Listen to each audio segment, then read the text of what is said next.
Les nuits de France Culture.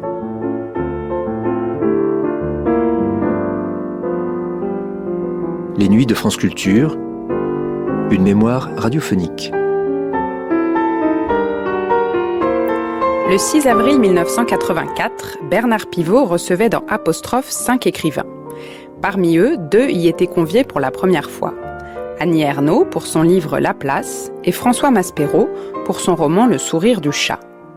Claude Duneton, qui animait sur France Culture l'émission Chronique de la langue parlée, eut la belle idée de les suivre tous les deux, avant, pendant et après leur passage dans l'émission, en leur faisant raconter les pensées et les émotions qui les traversaient à l'occasion de cette épreuve quelque peu angoissante. C'est que Apostrophe, ce n'était pas n'importe quoi. Une véritable institution télévisuelle en direct qui rassemblait chaque semaine des millions de téléspectateurs, oui, des millions, et pouvait changer la carrière d'un livre ou lancer celle d'un auteur. Dans la première émission de cette série de 2, diffusée pour la première fois le 21 octobre 1984, Annie Ernaux raconte et analyse ainsi avec amusement les préparatifs et le déroulement de cette drôle de cérémonie. C'est une émission, une sorte qui fait que l'on... Dans laquelle, enfin, c'est une chronique de la langue parlée.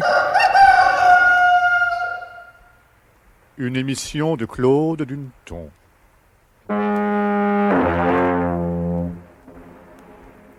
Apostrophe, le compte à rebours. Bonsoir à tous.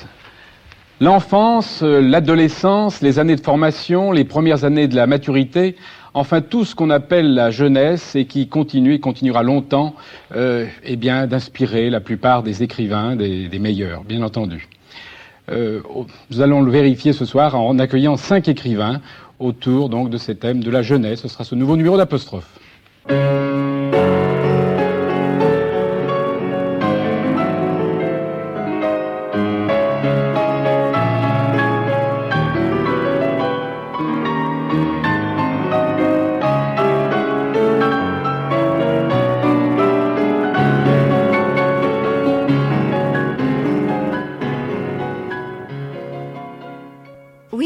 J'ai rêvé.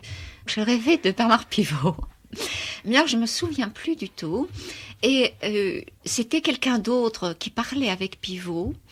Et alors, c'était extraordinaire. C'était quelqu'un qui était moi, en fait. Mais j'étais dans mon rêve, j'étais là aussi, mais c'est quelqu'un d'autre qui parlait avec Pivot. Or, comme c'était une femme, je me demandais ce qu'elle disait à Pivot. J'étais presque jalouse. Et quand je me suis réveillée, ensuite j'ai compris seulement que cette autre femme, ça devait être moi. Parce que c'était sûrement moi. Alors au-delà, je ne sais pas interpréter, mais j'ai rêvé de quelque chose. Cette confidence d'une candidate à Apostrophe, je dis candidate à bon escient, en dit long sur l'agitation intérieure et sur cette tension intime que provoque la participation à une grande émission de télévision. Surtout la télévision en direct, dont l'intensité particulière est un peu angoissante. C'est un exercice sans filet et surtout, bien entendu, si la personne affronte l'arène pour la première fois. Il s'agit là d'une situation de langue parlée qui est assez exemplaire de notre temps. On a toujours parlé en public, mais les forums des plus anciennes républiques du monde se trouvent comme renouvelés par la technique audiovisuelle. De nos jours, ils sont étendus à des millions d'auditeurs par cette magie, il faut bien le reconnaître, un peu épouvantable. C'est sur ce phénomène de prise de parole publique que j'ai voulu enquêter en suivant la prestation de 2 écrivains qui étaient invités pour la première fois par Bernard Pivot. J'ai voulu observer leur peur, la progression de leur angoisse au fur et à mesure que les jours passent. D'abord, je les ai interrogés quelques jours avant Apostrophe, puis quelques minutes avant l'émission dans les studios d'Antenne 2, pendant l'émission elle-même, évidemment. Puis, j'ai recueilli leurs commentaires le lendemain matin pour savoir comment et si cette situation de trac modifie ou non ce qui est dit, ce que l'on a envie de dire, ce que l'on a l'intention de dire. Il ne s'agit donc pas d'une analyse ni d'un jugement sur l'émission de Pivot elle-même. Apostrophe n'est ici pris que comme le prétexte qui permet d'observer la peur dans le déroulement de ce que j'appellerais le compte à rebours de l'angoisse télévisée.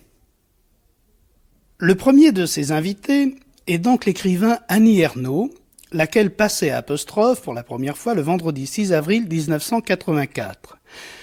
Elle a confié ses impressions avec une sincérité complète, sans complaisance ni fausse retenue.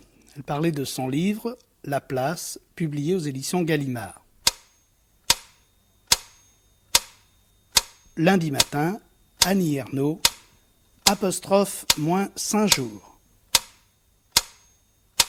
J'ai appris donc que je passais à apostrophe, voilà, je crois que ça fait 3 semaines. Et c'est pas l'attachée de presse, mais c'est une jeune femme qui travaille avec elle, puisque l'attachée de presse était absente à ce moment-là, qui m'a dit « Est-ce que vous êtes assise ?»« Est-ce que vous êtes assise ?» Ah, je dis « Ah !»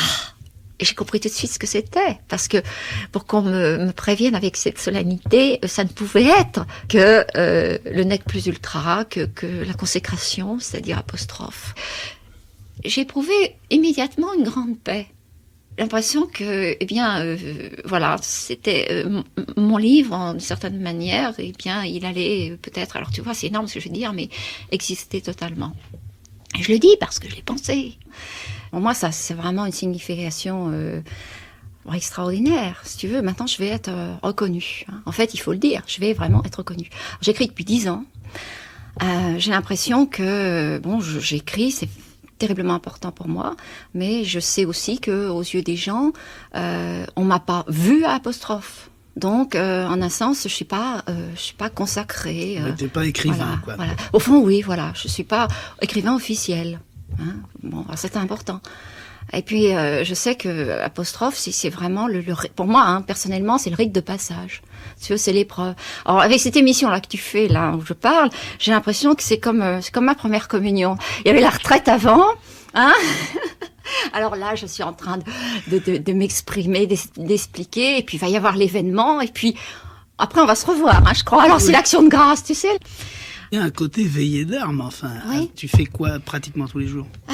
Alors là, je peux absolument pas faire autre chose. Je crois que tout ce qui se touche de près ou de loin à apostrophe. C'est-à-dire, je lis les bouquins des autres gens qui ont passé avec moi. Hein.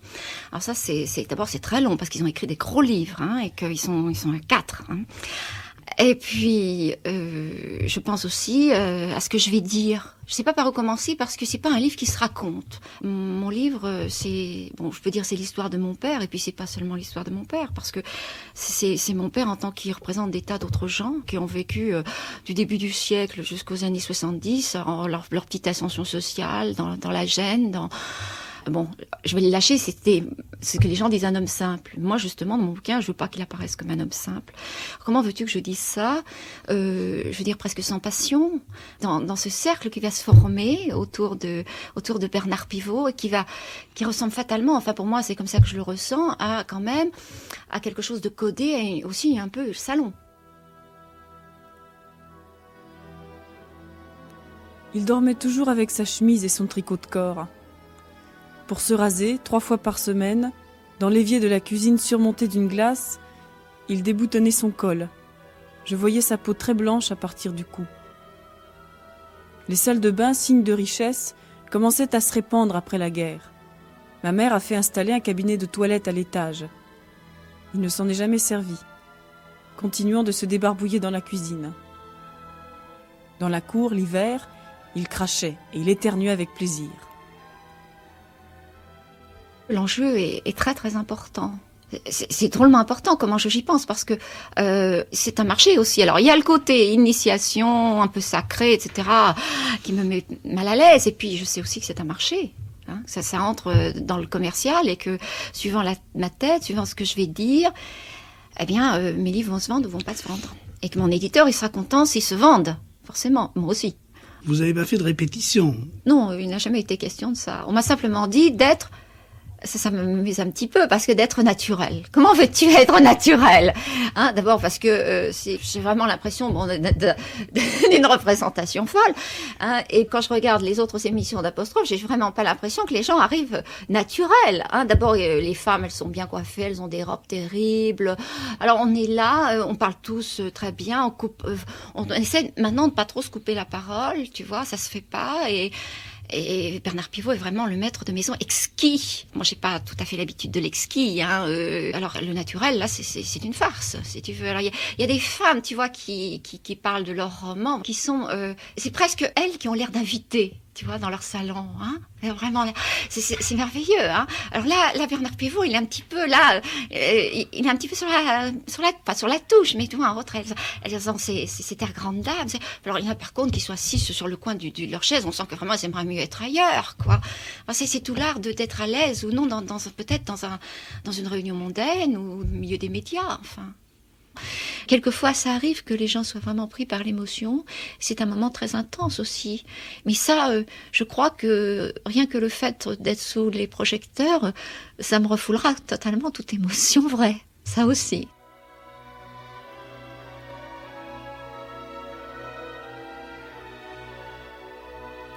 Devant les personnes qu'il jugeait importantes, il avait une raideur timide, ne posant jamais aucune question. Bref, se comportant avec intelligence. Celle-ci consistait à percevoir notre infériorité et à la refuser en la cachant du mieux possible. Toute une soirée à nous demander ce que la directrice avait bien pu vouloir dire par « Pour ce rôle, votre petite fille sera en costume de ville ». Honte d'ignorer ce qu'on aurait forcément su si nous n'avions pas été ce que nous étions, c'est-à-dire inférieurs. Je dis souvent « nous » maintenant, parce que j'ai longtemps pensé de cette façon, et je ne sais pas quand j'ai cessé de le faire.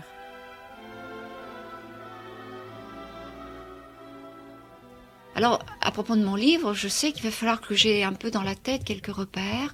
Sinon, je vais un peu partir dans tous les sens parce que j'ai beaucoup de mal à résumer mon livre. Et je sens aussi, il y a une chose que je vais faire, c'est peut-être parler avec mes mains. Parce que je parle beaucoup avec mes mains. Et je sais qu'on ne doit pas, on ne doit pas, c'est dans le code, il faut éviter de parler avec ses mains parce que les gens voient plus que ça. Qu'ils ne voient plus que tes mains. On te l'a dit ça ou quoi? On me l'a dit déjà pour des réunions publiques où il n'y avait pas la télé, où je parlais à des gens. Et donc, pense à tes mains. Alors, en face de moi, c'est vrai, j'ai 4 écrivains chevronnés qui racontent, puisque c'est le sujet de leur livre, qui racontent leur jeunesse bourgeoise. C'est sûr, c'est une dimension importante. Il s'agit de Brenner, qui parle donc de sa jeunesse à Rouen. Justement, c'est une jeunesse normande, comme la mienne. Mais lui, c'est une jeunesse de petit bourgeois. D'ailleurs, il ne s'en cache pas. Et c'est un des sujets de son livre, ses amis, et le lycée Corneille, etc. Bien. Alain Bosquet, c'est aussi une existence un peu d'aventurier d'origine bourgeoise. Il va y avoir Georges-Emmanuel Clancier, qui, lui, a eu des grands-parents ouvriers et puis des parents petits bourgeois. Ce qui change beaucoup de choses, en fait. Moi, je considère que quand ta génération au-dessus est une génération bourgeoise, t'es toi-même un bourgeois. Mes fils sont, pour moi, je considère qu'ils sont des bourgeois. Et puis, il va y avoir aussi François Maspero. Et lui aussi, son père était aussi un professeur de langues orientales. Bon, il se dit lui-même aussi bourgeois. Alors, bon, ils vont être là. Ce sont des hommes aussi. Je pense qu'il y a aussi peut-être ça qui va compter. Je crois que tous sont passés déjà apostrophe et que ils ont une certaine habitude. Je me demande même jusqu'où ils vont pas avoir une certaine complicité. La complicité de gens qui parlent de la même chose, qui ont vécu la même chose.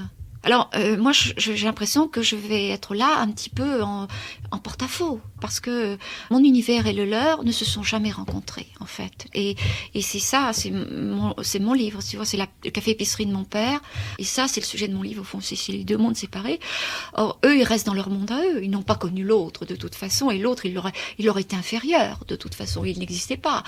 Donc, j'ai l'impression d'être, un petit peu, écoute, c'est peut-être être énorme, mais j'ai l'impression, c'est un peu la femme de ménage qui arrive. Tu vois?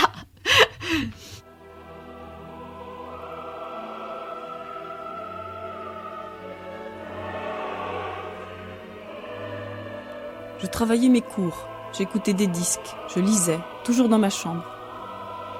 Je n'en descendais que pour me mettre à table. On mangeait sans parler. Je ne riais jamais à la maison. Je faisais de l'ironie. C'est le temps où tout ce qui me touche de près m'est étranger. J'émigre doucement vers le monde petit bourgeois. admise dans ces surbooms dont la seule condition d'accès, mais si difficile, consiste à ne pas être cucu.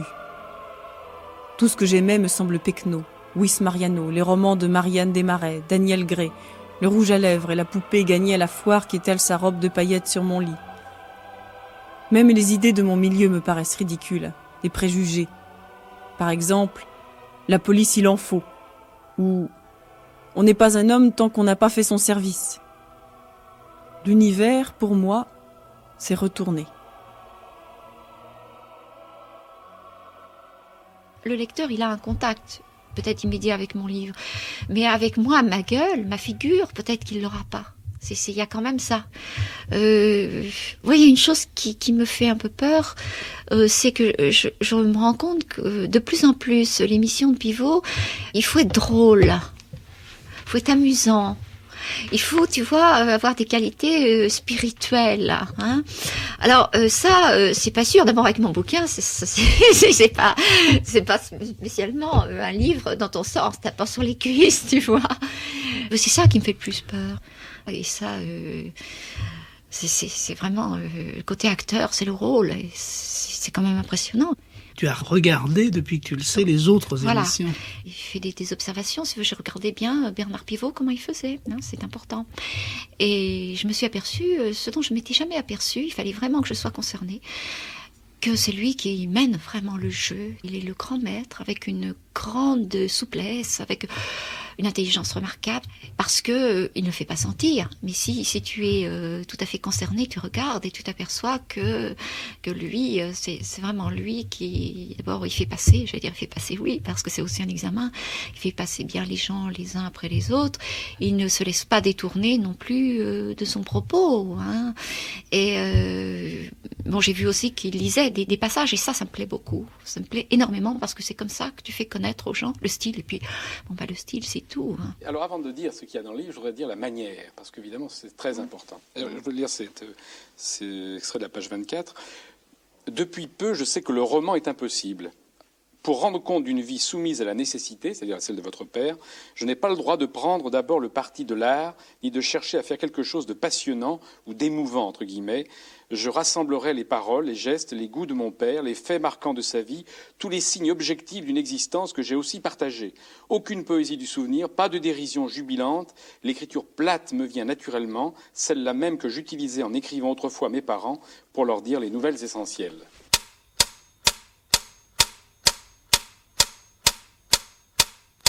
Nous sommes lundi matin. Comment vas-tu employer ton temps jusqu'à vendredi soir ?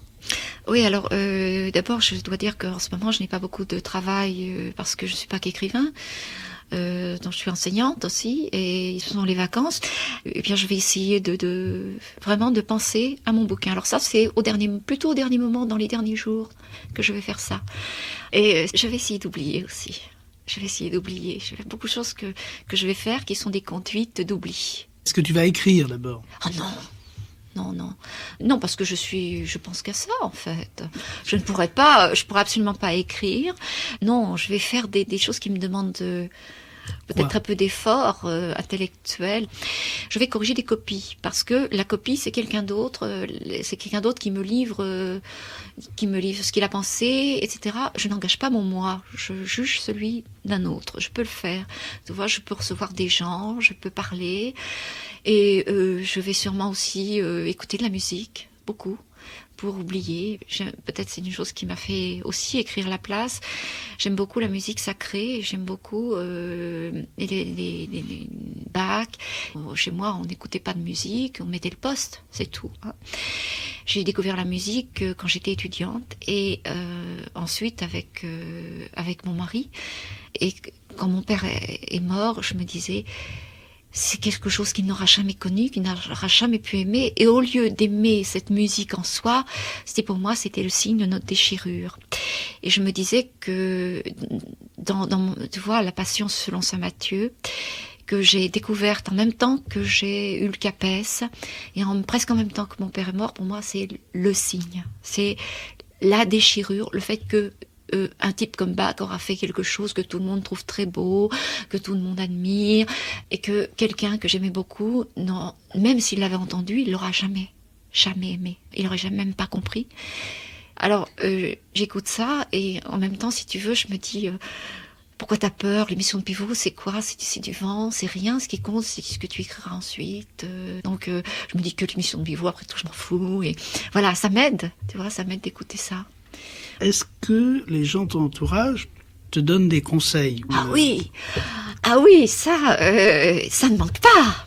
Ça ne manque pas. Alors, au début, je me suis dit, c'est peut-être parce que... c'est sans doute parce qu'ils m'aiment bien. Ils veulent que je sois la meilleure possible, tu vois. Alors, j'ai eu des conseils contradictoires.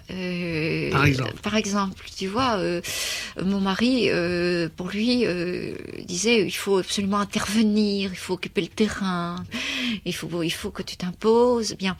D'autres gens, que j'aime bien aussi, m'ont dit, non, qui ont peut-être plus d'expérience du milieu, non, il faut pas faire ça, il faut être gentil, il faut être ferme, il faut être calme.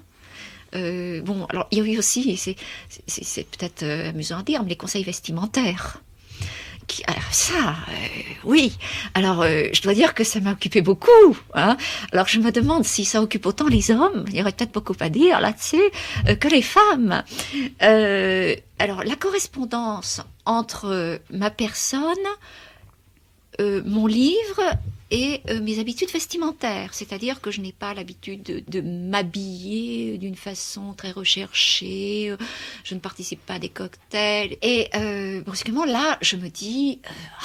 Ah mon Dieu, comment dois-je apparaître? Et là, ce sont des femmes qui m'ont donné des conseils en me disant il faut qu'il y ait une correspondance entre votre livre qui n'est pas un livre olé olé.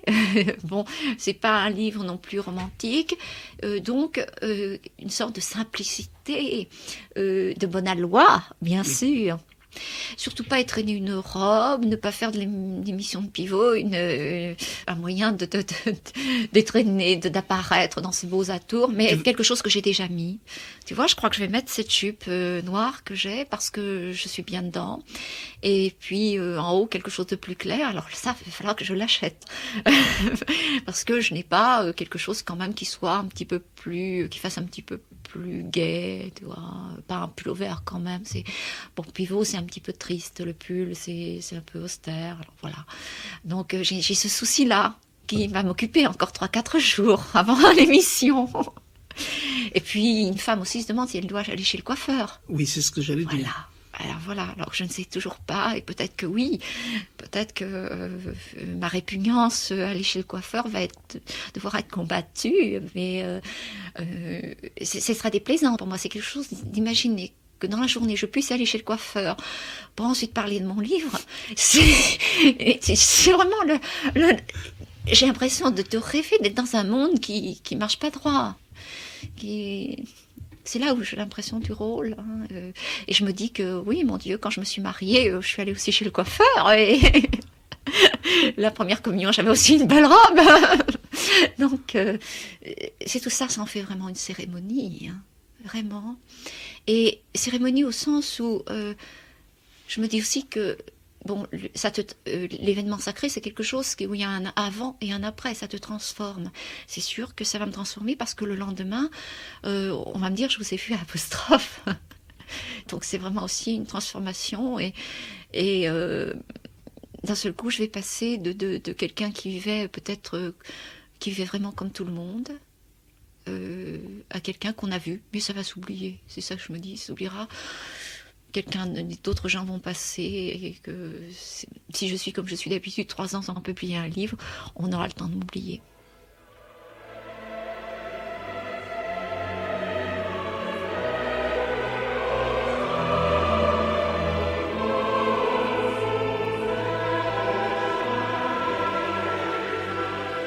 Enfant, quand je m'efforçais de m'exprimer dans un langage châtié, j'avais l'impression de me jeter dans le vide. Une de mes frayeurs imaginaires, avoir un père instituteur qui m'aurait obligé à bien parler sans arrêt, en détachant les mots. On parlait avec toute la bouche. Puisque la maîtresse me reprenait, plus tard j'ai voulu reprendre mon père, lui annoncer que ce parterré ou quart moins d'11 heures n'existait pas. Il est entré dans une violente colère. Une autre fois, « Comment voulez-vous que je ne me fasse pas reprendre si vous parlez mal tout le temps ?» Je pleurais. Il était malheureux. Tout ce qui touche au langage est dans mon souvenir motif de rancœur et de chicane douloureuse, bien plus que l'argent.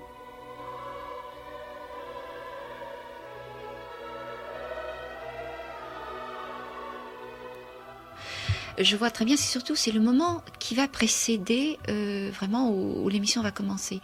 Alors, je sais que c'est un moment absolument affreux. Comment tu le sais ? Parce que à chaque fois que je fais une émission de télévision, on vous installe à peu près un quart d'heure, 20 minutes avant, ça peut durer même plus longtemps. Et on est tous là, alors il y a les micros qu'on installe, il y a non, vous êtes à cette place. Alors il va y avoir d'abord le choix de la place, où va-t-on mettre par rapport à Pivot ? Plus on est près, tu vois, plus on est près du Dieu, plus déjà on se sent différent. Alors là, je me dis, je suis la seule femme, j'ai déjà compté. Donc, je vais peut-être avoir une place, peut-être enfin privilégiée, je ne sais pas. Mais enfin, on peut pas me mettre en bout parce que c'est pas possible. Bon, alors on va attendre un petit peu. On va regarder les télés là qui sont en bas. Il va y avoir les techniciens. Alors ça, c'est un moment absolument épouvantable. Tu sais, alors c'est vraiment tomber dans le néant, hein, absolument. Et alors je regarde les autres en général qui me paraissent très loin. Bon. Et je sais aussi qu'une fois que l'émission va commencer et que Bernard Pivot va parler, c'est terminé. Je ne vais plus avoir le trac, c'est sûr. Non. Vraiment, je sais que je vais être prise, mais je ne vais plus être moi non plus. Et il va falloir que j'essaie de vraiment de me fixer ce que je veux dire. Parce que sinon, je ne dirai rien. Alors, je serai là, je laisserai. Alors, je sais que... Attends, je ne sais pas par qui Pivot va commencer. Ça aussi, c'est important. Alors... s'il commence par moi, dans un sens, je suis sauvée. C'est-à-dire que après, je vais pouvoir être tranquille, etc. Mais je sais aussi, je me demande si c'est bon. Et puis alors, quelle va être la première question de Bernard Pivot ? Parce que cette première question, ça détermine tout. Parce que je peux la nier, je peux faire la détourner et puis dire ce que moi j'ai envie de dire et pas beaucoup me préoccuper de la question. C'est toute une technique de la parole qui est très différente par contre là de ce qu'on fait dans la vie courante. Et donc c'est un art, c'est la parole presque politique.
Vendredi soir, 20h30.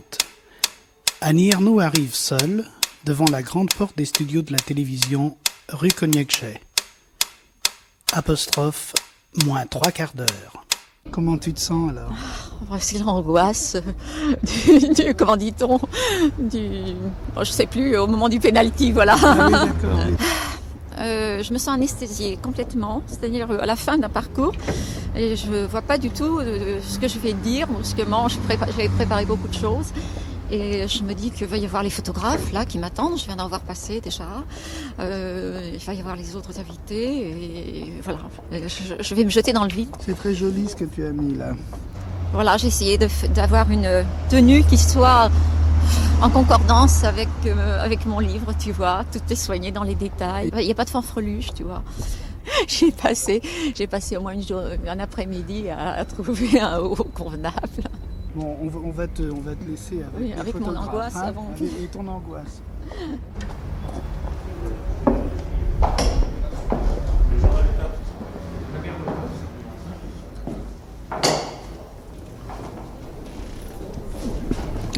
Nous suivons Annie dans les escaliers, puis le long des corridors.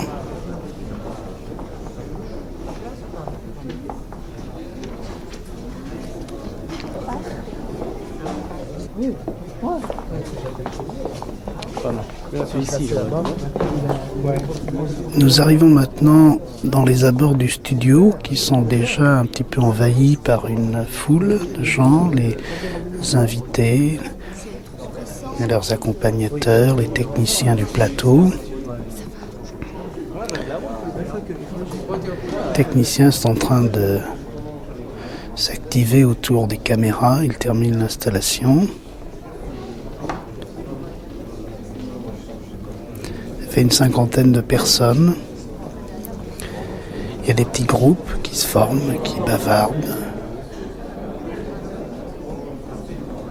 Les gens s'accueillent.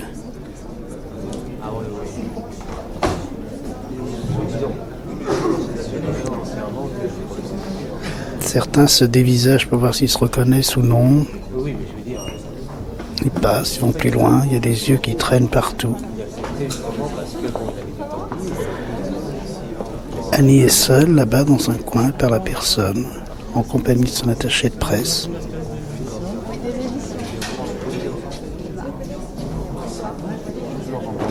Je vais te mettre...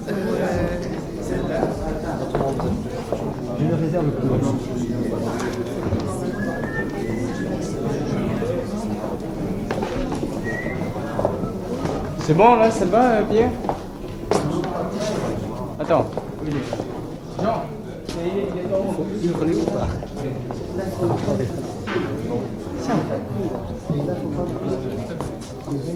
Tu es maquillée maintenant? Oui, je suis maquillée, je suis prête à rentrer dans l'arène. J'ai vraiment l'impression d'arène. C'est sur les gradins, là, dans les corridors, il y a plein de monde. Alors ça, c'est les téléspectateurs. Puis en même temps, c'est très irréel. Hein. Je vois des tas de gens que je ne connais pas. Je connais personne, à vrai dire. Pivot n'a pas encore apparu. Alors c'est vraiment l'arrivée qui...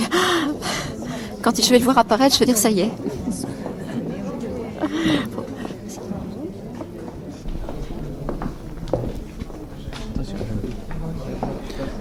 Nous passons maintenant dans la zone du plateau, proprement dit, qui est un espace séparé du grand studio par une série de hauts paravents, un petit peu isolés.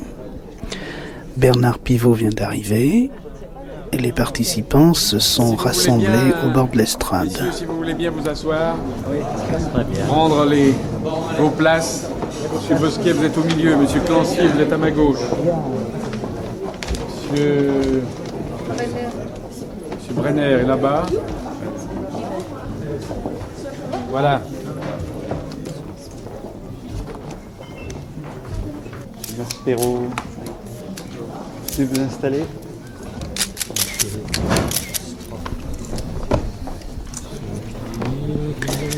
Les photographes sont en train de mitrailler littéralement les candidats. On est en train de passer les micro-cravates au cou des invités. Alors, Annie Ernaux est assise à la droite de Bernard Pivot. François Maspero est à côté d'elle. Et en face d'eux sont trois messieurs, Jacques Brenner, Alain Bosquet et Georges-Emmanuel Clancier.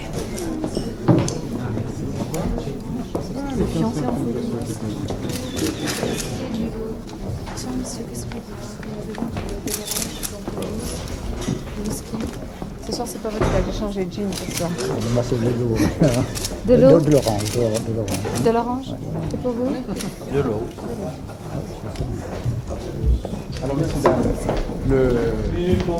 l'émission ne dure ni plus ni moins longtemps que celles qui les ont précédées, celles qui vont précéder celle-ci, c'est-à-dire 70 minutes. Après l'émission, Claude Jean-Philippe viendra comme d'habitude présenter un film. C'est un film de Buster Keaton ce soir. Et après Claude Jean-Philippe, on boira un verre derrière le paravent qui est à gauche. À part ça, sachez que vous pouvez intervenir quand vous le voulez, même quand il ne s'agit pas de votre livre. Voilà. Bon, ben c'est bon, ça va. J'ai du blanc là. Apostrophe, moins 10 minutes. Les cadreurs s'activent autour des 3 caméras. Sur roulette, sont mobiles, une de chaque côté du plateau et une troisième en face de Bernard Pivot. Ils font des essais de cadrage. Pivot est en train d'arranger la pile des livres qu'il présentera tout à l'heure à la fin de l'émission. Annie Ernaux regarde droit devant elle. Elle a le visage complètement immobile, elle est figée. Elle a les mains coincées entre ses genoux et toute raide. À côté, Maspero, tassé sur lui-même. Il a un petit sourire, il est silencieux, extrêmement songeur. J'ai pensé aux aventures de Babar, le roi des éléphants. C'est pas que je me considère comme le roi des éléphants, mais dans les aventures de Babar, il y a les vacances de Zéphyr, le singe Zéphyr. Il faut qu'il aille rejoindre Isabelle qui est prisonnière des gogottes. Les gogottes, c'est des méchantes bêtes qui répandent une forte odeur de pommes pourries. Et quand on les fait parir, ils vous changent en pierre. Et le problème, donc, c'est de faire rire les gogottes. Alors, on n'a pas fait rire les gogottes, mais j'ai vraiment eu l'impression qu'il y avait le singe Zéphyr et Isabelle qui étaient face aux gogottes.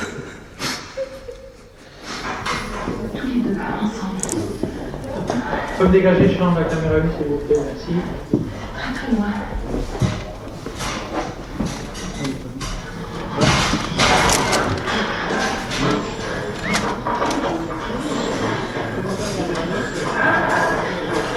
Alors, mesdames et messieurs qui êtes surtout au premier rang, surtout qui êtes au premier rang, je vous signale que lorsque, par exemple, pour vous, lorsque monsieur et cette dame parleront, vous êtes sous la caméra, donc évitez de donner les signes de fatigue, d'ennui, de morosité.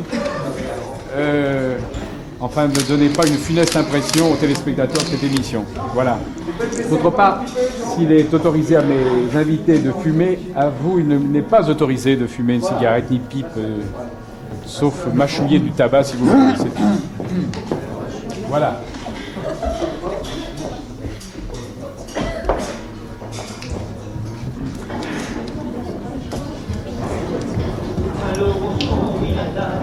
Vous n'êtes pas trop serré, là? Vous n'êtes pas trop serré? Non, Jean, Annie Ernaux commence vraiment à être serrée parce que d'habitude, évidemment, souvent les dames ne sont pas très grandes, mais elle a des grandes jambes, alors... C'est dur d'aller ranger la table. Ah oui, parce que... Non, mais là... Je peux pas la... Hein? Vous pouvez mettre vos pieds sur la table.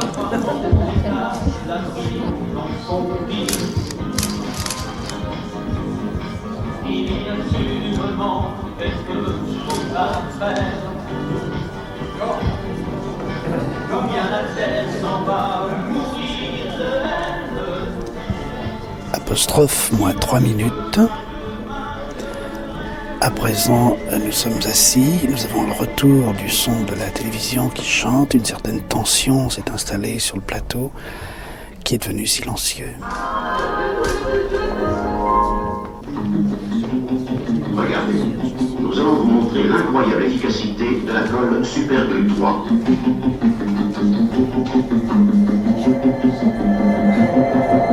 Ce film a été réalisé sans trucage.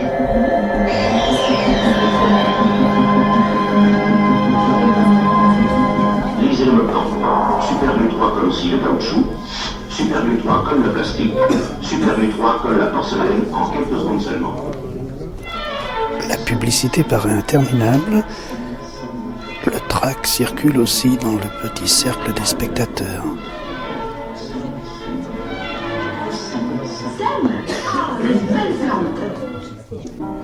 Vous savez, Rhinopholas, cette crème fluide, proche des précieux fluides naturels qui donnent à la peau sa jeunesse. En se mêlant délicatement à eux, Apostrophe. 5, 4, 3, 2, 1. Bonsoir à tous. L'enfance, l'adolescence, les années de formation, les premières années de la maturité, enfin tout ce qu'on appelle la jeunesse et qui continue et continuera longtemps d'inspirer la plupart des écrivains, des meilleurs, bien entendu. Nous allons le vérifier ce soir en accueillant 5 écrivains autour donc de ces thèmes de la jeunesse. Ce sera ce nouveau numéro d'Apostrophe.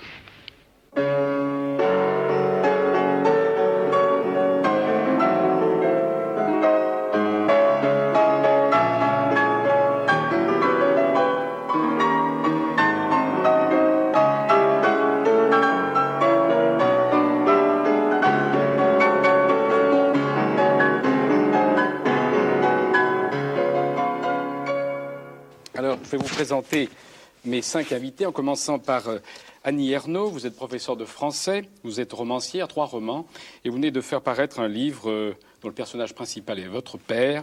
Le titre de l'ouvrage, La place, aux éditions Gallimard.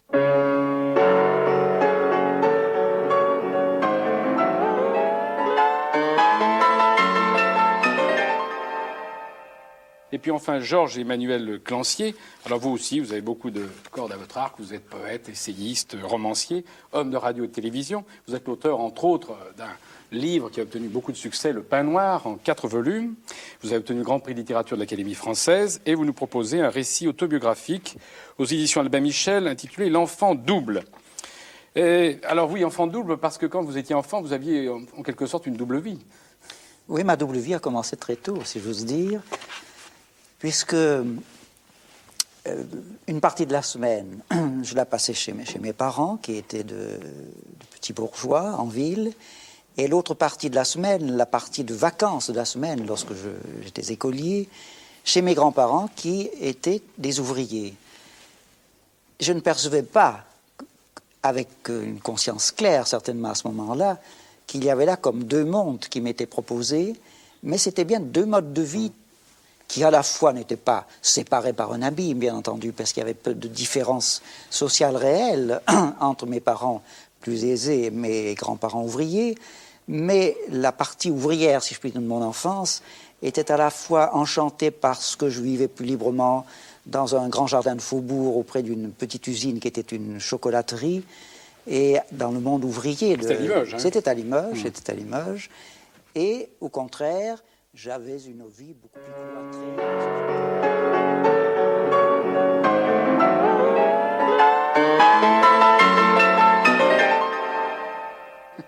cloîtrée.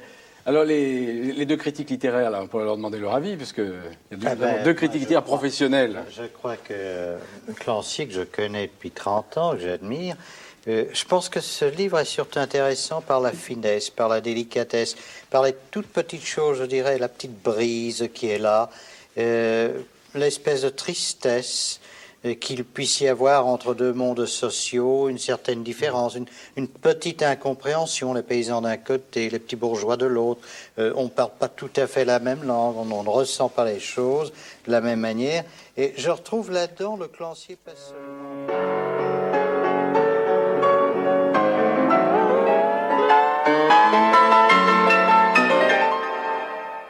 Moi, ce qui me frappe là, c'est la curiosité d'un enfant si jeune. Car tout l'émerveille. C'est en fait le livre de l'émerveillement. Et une autre chose me frappe aussi, c'est que l'on a le portrait d'une famille d'une époque qui n'existe plus. Mais ce qui est intéressant, c'est que Clancier, qui est marié à une brillante psychanalyste, n'a pas été du tout...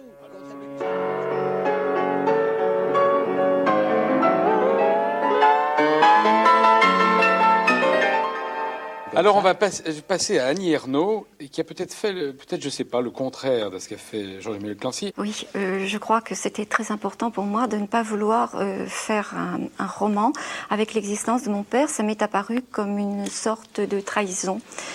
Pourquoi ?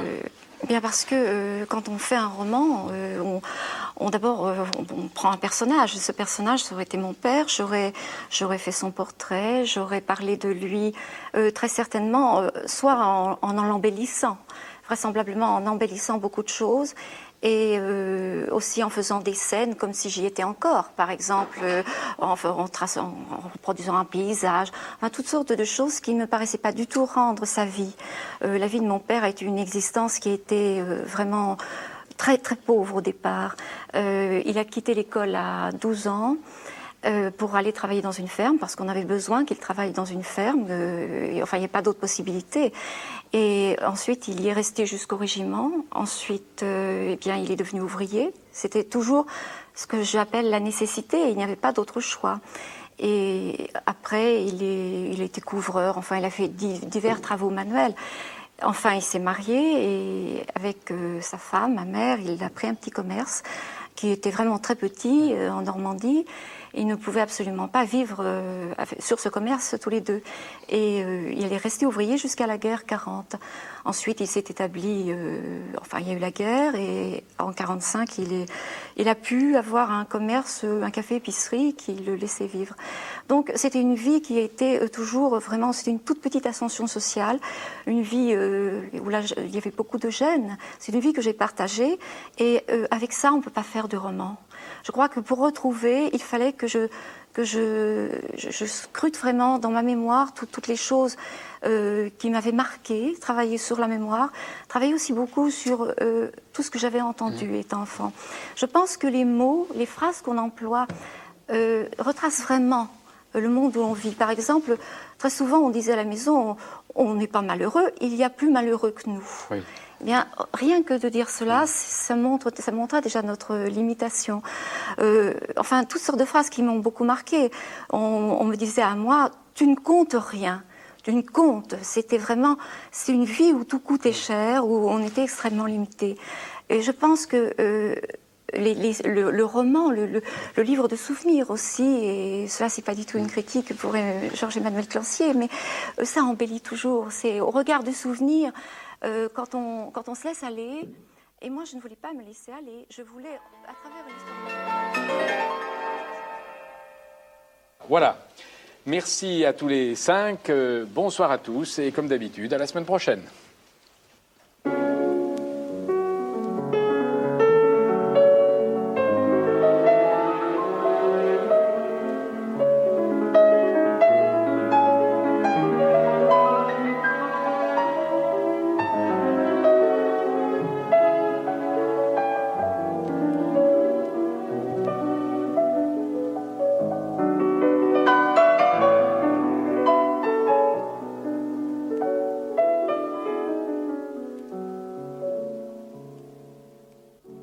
C'est toujours elle qui m'attendait à la descente du train de Paris, près de la barrière de sortie. Elle me prenait de force ma valise. « Elle est trop lourde pour toi, tu n'as pas l'habitude. » Dans l'épicerie, il y avait une personne ou deux qu'il cessait de servir une seconde pour m'embrasser avec brusquerie. Je m'asseyais dans la cuisine, il restait debout, elle à côté de l'escalier, lui dans l'encadrement de la porte ouverte sur la salle de café. À cette heure-là, le soleil illuminait les tables, les verres du comptoir, un client parfois dans la coulée de lumière à nous écouter. Au loin, j'avais épuré mes parents de leurs gestes et de leurs paroles, des corps glorieux. J'entendais à nouveau leur façon de dire « ah » pour elle, de parler fort. Je les retrouvais tels qu'ils avaient toujours été, sans cette sobriété de maintien, ce langage correct qui me paraissait maintenant naturel. Je me sentais séparée de moi-même.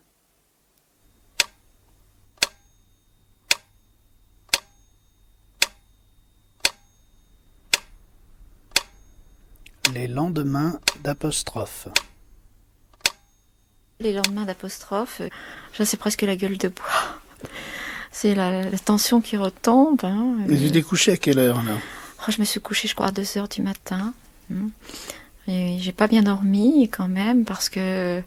Tu y as repensé après Non, je repensais de manière confuse, si tu veux. Et à cette heure-là, je savais pas trop ce que les gens pouvaient en penser.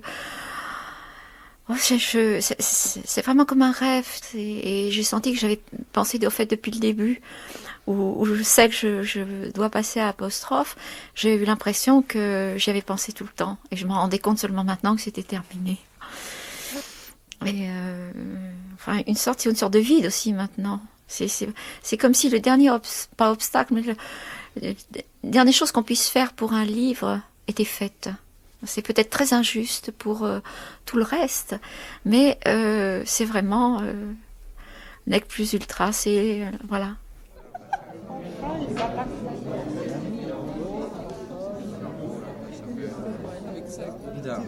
Quand j'ai aperçu parmi la foule Bernard Pivot, j'ai toujours vu, j'allais dire en image, comme le bon Dieu ou comme les saints. Et puis d'un seul coup, j'étais là, presque le toucher. Et il évoluait et assez impénétrable. Hein, je voyais pas du tout comme ça.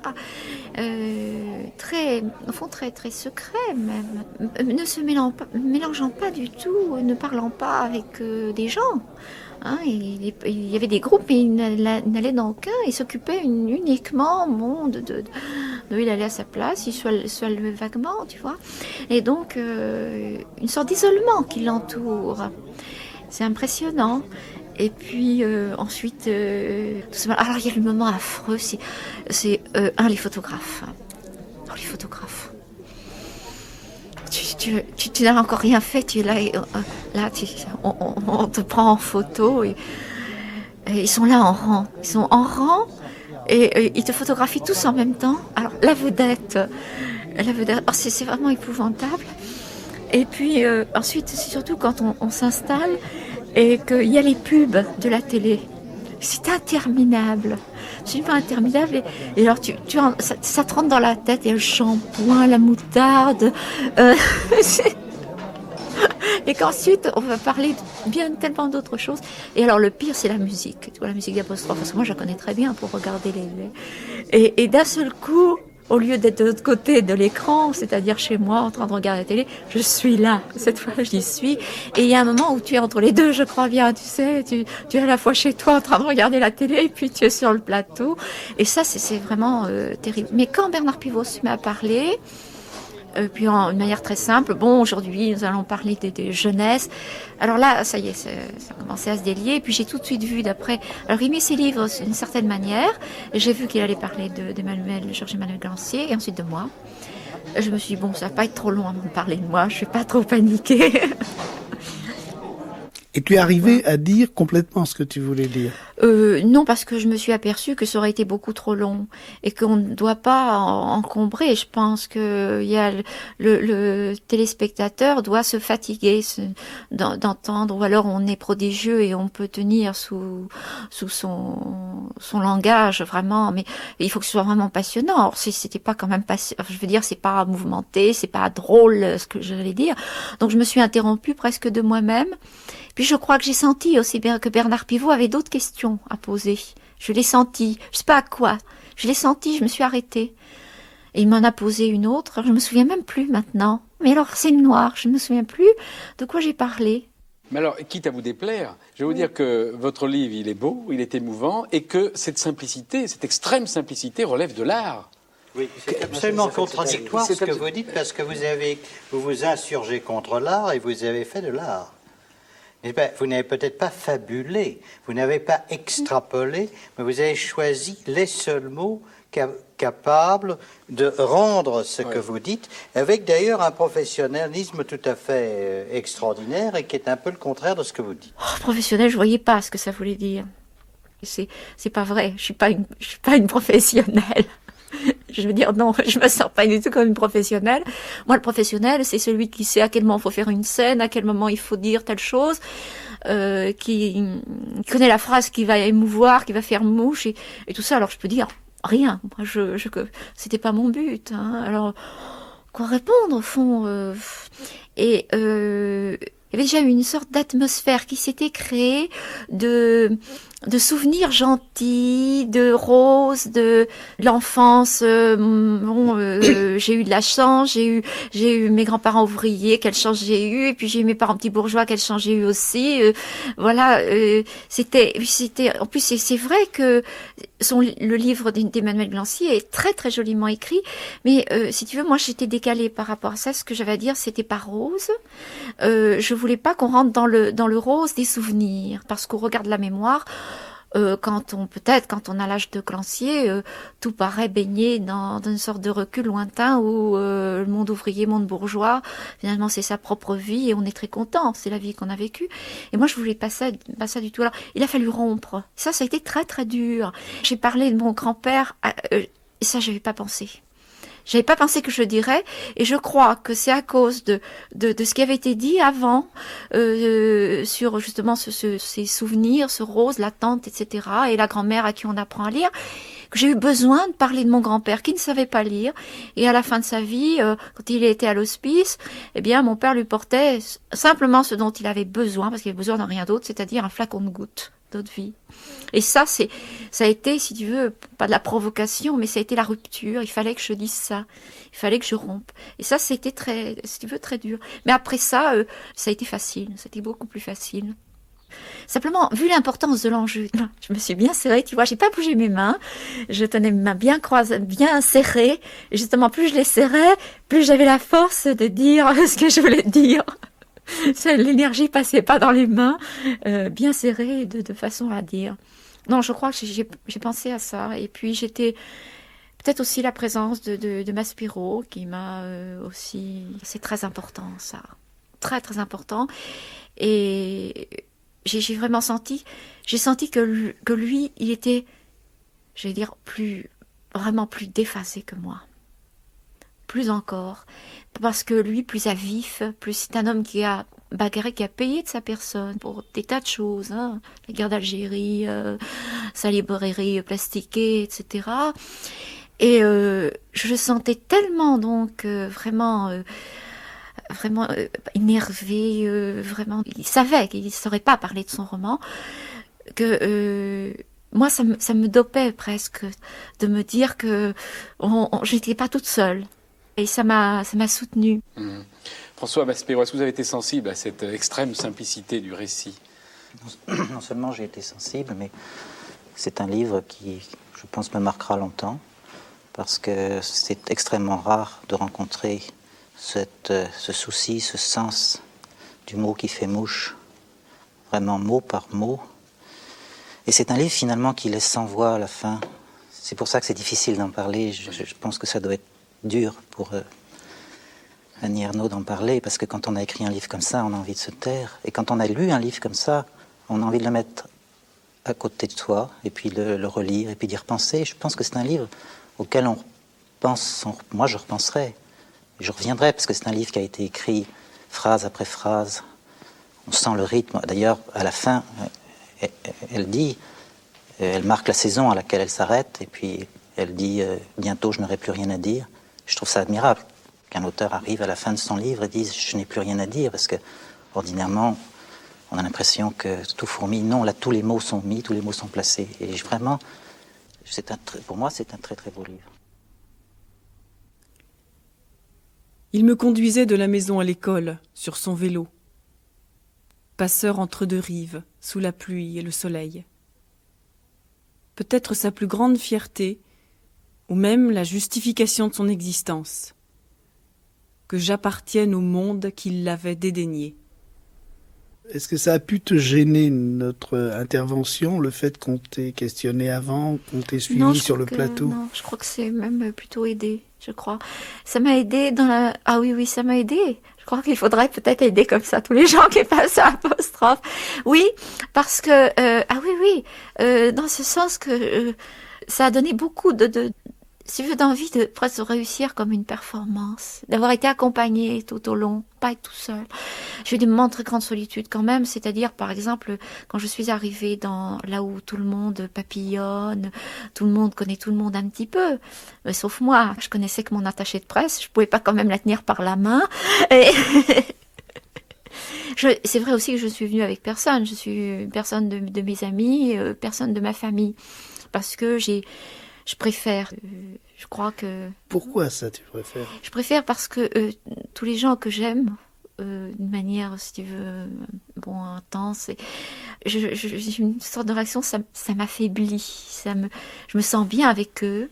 Et comme ça, si tu veux, j'ai l'impression que je suis protégée par eux. Je suis protégée par leur amitié, je suis protégée par quelque chose de très ancien qui vient de l'idée qu'ils ont de moi. Et finalement, je démobiliserai, si tu veux. J'ai quelque chose de moi-même qui resterait avec eux. On aime très bien quelqu'un, tout le reste, vous êtes indifférent un petit peu, et ce serait ça. Alors il fallait que je sois seule. C'était Chronique de la langue parlée, une émission de Claude Duneton. Aujourd'hui, le compte à rebours, avec Annie Ernaux, invitée pour son livre La Place, paru aux éditions Gallimard. Lecture d'extrait par Catherine Terouenne. Prise de son Daniel Bizien, Jean-Mathieu Zande. Réalisation Marie-Dominique Arrigui.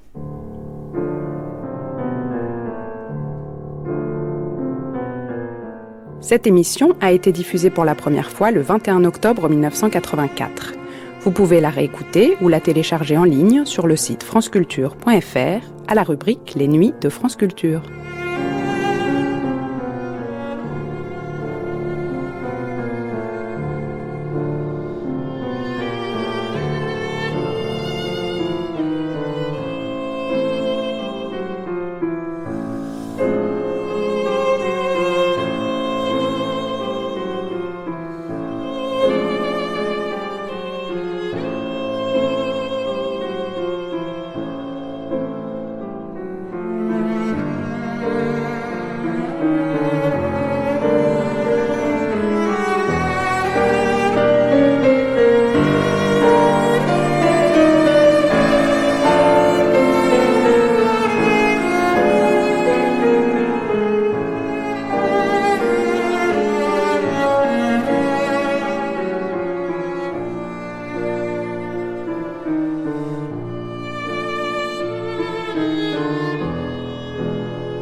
Thank you.